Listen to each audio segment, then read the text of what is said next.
Well, students, this is going to be a final activity to understand gases, their behavior, and how, like the volume of the gas, sorry, how the number of particles and temperature can affect factors like speed of particles, uh, kinetic energy, and so forth. तो चलो पहले एक बार हम लोग activity को ही पूरा करके देखते हैं. So here we have different, like indicators that we can have a look at. पहले कुछ पार्टिकल इंजेक्ट कर लें हम. हमने कुछ जो है हेवी पार्टिकल इंजेक्ट कर दिया है और कुछ जो है हमने लाइट पार्टिकल जो है वो इंजेक्ट किया है. Now it shows you the kinetic energy overall. Okay, जो रेड वाला जो होगा graph that indicates the kinetic energy level of the light particles, sorry, heavy particles, and the red one shows the kinetic energy of the light particles. Okay, light particles के volume को बढ़ाने के बाद हम क्या देखते हैं, इसका काइनेटिक एनर्जी जो है वो सिग्निफिकेंटली बढ़ जाता है ब्लू वाले के कंपैरिजन में. Let's check out the speed of both the particles separately.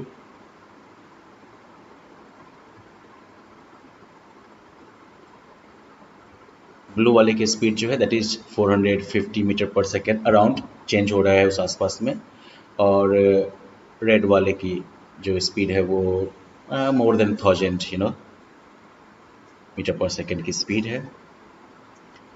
Now let's see if we include more heavy particles, will it increase its speed? Yes. Now let us do one thing, let us bring the number of these particles at the same level.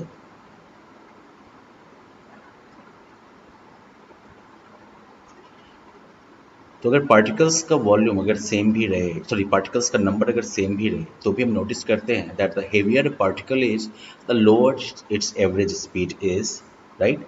जितना heavy particle होगा उसकी average speed जो होगी वो कम होगी, और जो light particles होंगे उनकी एवरेज स्पीड जो है वो ज़्यादा होगी, राइट.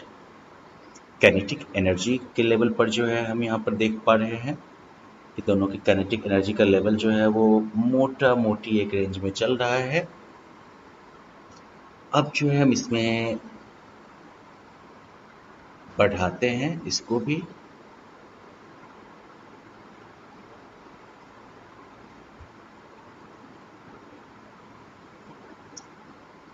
थोड़ा सा जो है एवरेज स्पीड के लेवल पर हमें फ़र्क देखने को मिलता है, लेकिन बहुत ज़्यादा सब्सटेंशियल फ़र्क नहीं है. 150.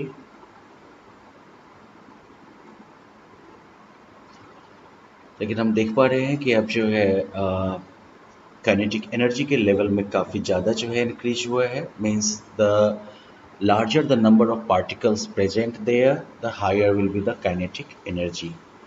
Now let us keep this thing constant and increase the heat component.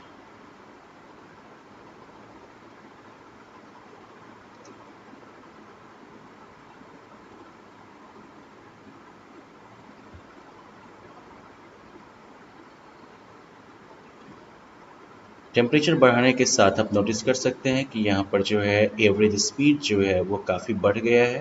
Of course इसकी वजह से प्रेशर भी काफ़ी बढ़ा है. यहाँ पर थोड़ा सा और हम टेम्परेचर बढ़ा के देखते हैं. पार्टिकल्स का एवरेज स्पीड जो है वो काफ़ी बढ़ गया है फिर से, एंड ऑफ कोर्स प्रेशर भी बढ़ा है. Let us increase the temperature even further. Oops. Lid उड़ गया है, और लिड के उड़ने के बाद हम देख रहे हैं चूंकि पार्टिकल सब रिलीज होते जा रहे हैं तो उस वजह से एवरेज स्पीड जो है वो अब धीरे धीरे जो है वो चेंज उसके लेवल पर आ रहा है. काइनेटिक एनर्जी के लेवल पर भी आपको फ्लक्चुएशन देखने को मिल रहा है, यानी कि चेंजेस देखने को मिल रहा है.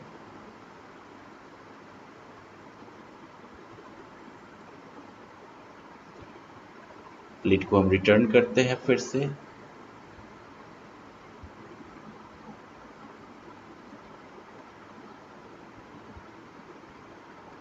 पार्टिकल्स को जीरो करते हैं और फिर से हम पार्टिकल्स ऐड करते हैं इसमें. 100 heavy particles and 100 light particles. Pressure जो है वो ऑटोमेटिकली बढ़ने लगा है। यहाँ पर काइनेटिक एनर्जी में जो है हमें अब यहाँ पर इंक्रीज देखने को मिल रहा है। और ऑफ कोर्स एवरेज स्पीड यहाँ पर आप देख ही रहे हैं। फिर से हम इसमें जो है टेम्परेचर को अब कम करते हैं। टेम्परेचर को हम जैसे ही कम करते हैं, you can notice that the average speed is decreasing, the kinetic energy level it is also decreasing now. और अगर हम इस टेम्परेचर को सफिशिएंटली नीचे लेके जाएं, राइट नाउ इट्स 9 के, 7 kelvin, 6 kelvin, 5 kelvin. Let us try that if we reduce the temperature substantially, क्या होता है ऐसे?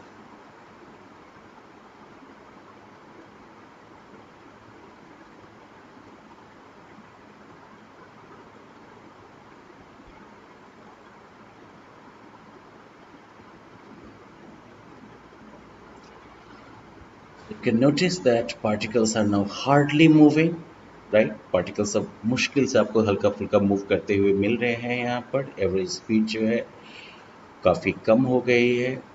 0 डिग्री केल्विन टेम्परेचर पर जो है जो हेवी पार्टिकल्स हैं उनकी स्पीड काफ़ी कम है ही। जो लाइट पार्टिकल्स हैं उनकी स्पीड जो है वो भी धीरे धीरे घटती जा रही है। Let us see at what point it will stop.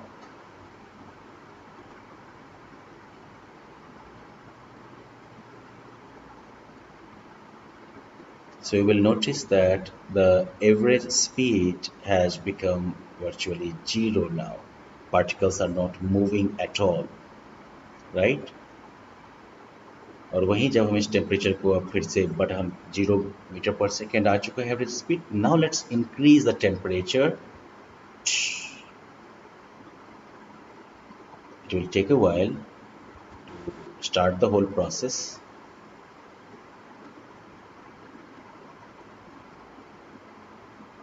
Temperature काफ़ी कम हो चुका था।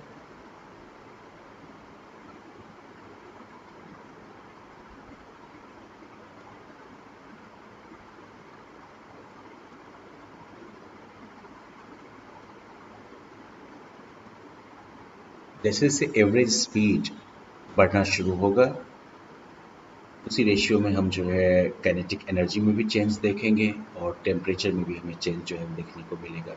सो let's wait and watch. For the time being just focus on average speed.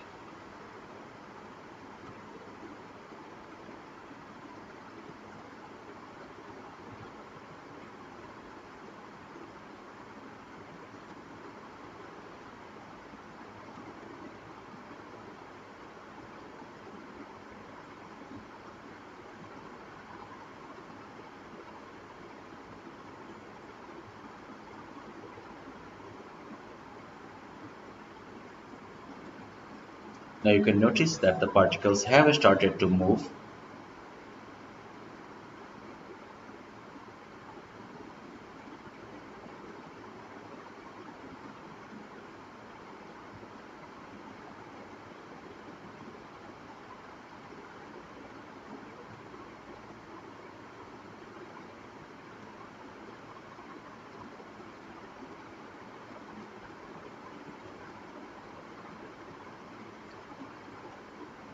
Temperature is also increasing now, right? Or you can notice the temperature increasing now. Pressure is also increasing. Kinetic energy has increased.